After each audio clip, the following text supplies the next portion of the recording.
Hello and welcome all my fishy friends. My name is Sam. This is Fish Citrus Productions. We're going to do something a little bit different today. It's been a while since I posted a fishing video. I got a new boat, so we're in a Duckworth 24 offshore. I've been getting it all rigged up and everything, but I'm excited to get out and catch some salmon south of the Narrows Bridge in Area 13. It's one of the only places it is open. And it typically starts to get to be pretty good fishing in May and June before everything else opens up. One of my favorite ways to fish down there is with plugs. The neat thing about plugs is that they are a direct connection to the fish. There's no flasher, no nothing in your way, so just the plug. If you get something out of this video, please like and subscribe. That's how we keep the lights on around here. So if you get something out of it, feel free to like and subscribe. It really helps us out a lot. So the first thing is how do I pick out a plug? Well, the interesting thing about plugs is that you could go to the sporting goods store and you could buy 10 of the exact same color plug right out of the package. And one of those plugs, one out of those 10, will outfish the other 9 about 10 to 1. So why is that? Well, I don't really know. It's something about the action, the swimminess, the way that they're formed. Some of them just catch fish and some of them don't. If they don't catch fish, there's a number of different ways to tweak the plug. But first off, let's kind of talk about how you pick one out. So, like I said, I used to go to the sporting goods store and every time I was there, I'd buy a couple plugs in hopes of one of them being really fishy. It's difficult in Washington State to get the time to go test plugs and know which ones are fishy. I mean, we all have limited amount of fishing time between the seasons and family commitments and those things. So when you're fishing one, you want to make sure that it will catch fish. Typically, I run one plug that's a proven plug on one side, and on the other side, I will experiment and try to find my next hot plug. If my proven one keeps catching fish without the other side getting whacked, then it's time to tweak things up. I no longer buy new plugs from the sporting goods store. I am looking for old plugs that are beat up and have been fished a lot. And so you're gonna find those at garage sales, swap meets, commercial fishermen that are getting out of the business selling their stuff. And so there's just a couple things that you want to look at. Here I have a Tomic. I believe this is a 7 something. But let's just take a look at this plug.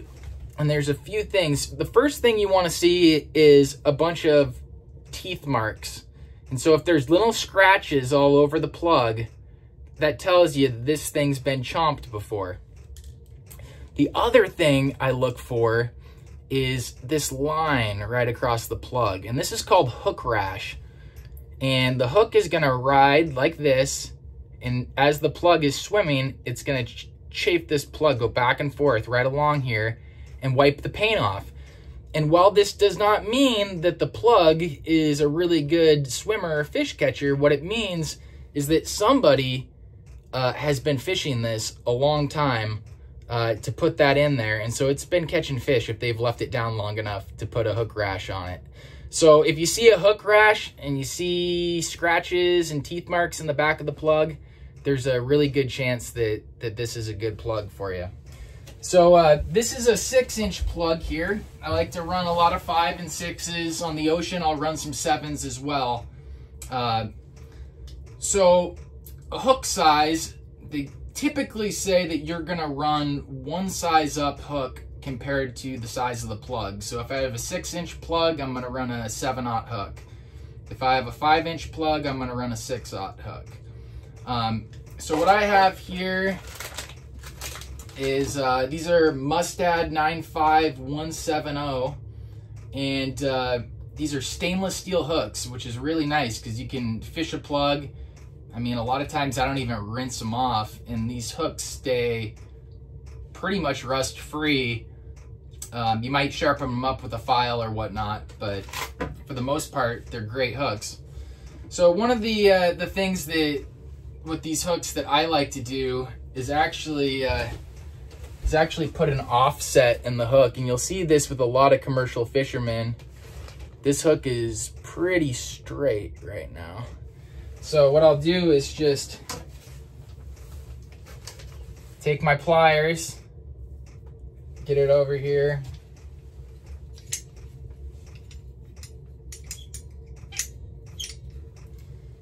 I'm just gonna twist just a little bit. See that? Just to the side. I could have done it a little bit more.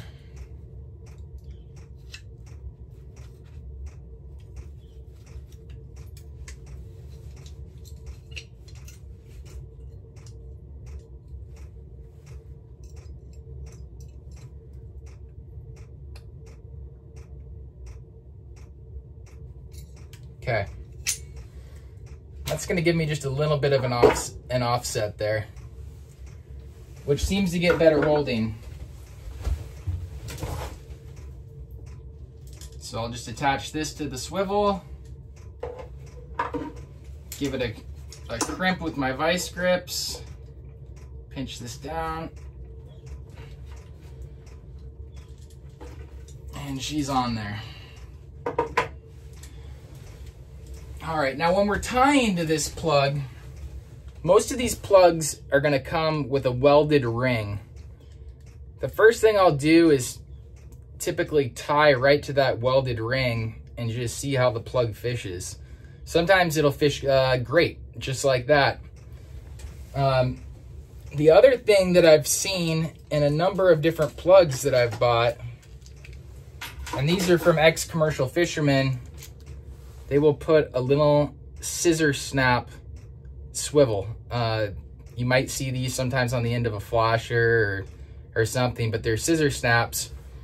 And the interesting things with plugs is that you change the swimming motion depending on where you're pulling the plug from line-wise, where the line is tied. So I'm not sure if this little swivel is bringing the connection up or what that may be. I've also know that people like this to be able to slide on this welded ring. And on this welded ring, right at the weld mark, there's a little bump. And so as that plug is swimming through and it hits that bump, it might send that plug to the left, it might send that plug to the right. So that's another interesting tidbit there, is to go with a swivel like that on there. So you can try that. You can try directly to the welded ring. If neither of those work, people have seen this. You cut the welded ring and you're gonna tie right to the tow bar. And you can do an improved clinch knot. But the key here that many know about is that you're gonna slide that knot all the way up to the very top. And what that's gonna do is that's just gonna pull the plug more at a down angle and get it diving versus kind of straight. So that's a really big difference there. But basically, if your plug doesn't swim, you need to go through the steps of trying to tie it up each way. And the very final way, which a lot of people like, because if you lose a plug, do a seal or sea line, or you just break off, if you pull the pin and you have your line running directly through the plug, there's a chance that this plug floats up to the surface and you find it on a calm day. My very favorite plug I would not sell for $500. It is that much fishier than the rest. So you can see why people pull those pins to try to get their favorite plugs back. They're basically priceless when you have a good one.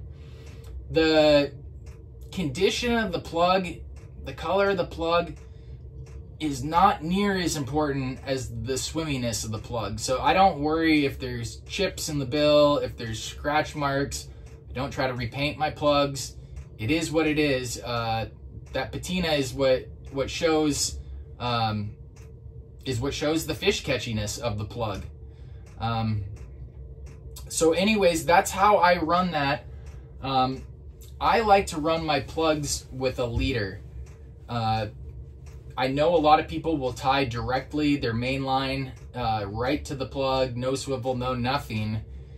The reason I don't care for that is I like to be able to switch out my plugs, and I also don't want line twist.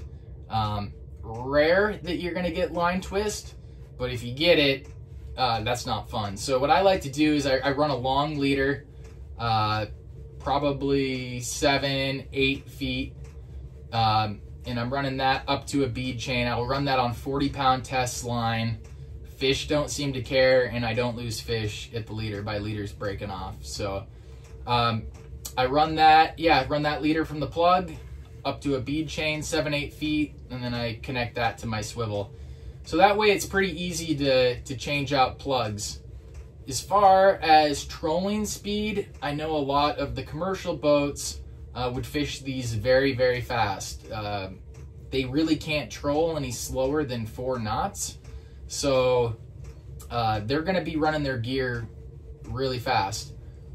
I like to run my gear, I like to troll fast in general. Really, you're looking at the angle of the downrigger cable still. That 45-degree angle means that your stuff's down there working. But I'm typically speed over ground when I'm pulling plugs, 3.2, right in that range. You can go up to 4, but you're gonna wanna fish them fairly fast, and that's great because you get to cover water. Another nice thing about fishing plugs is that you can kind of set it and forget it. I mean, besides occasionally I'll bring it up and I might have some seaweed if I'm scraping the bottom or something like that. But for the most part, you're either gonna get a nice fish or you're not.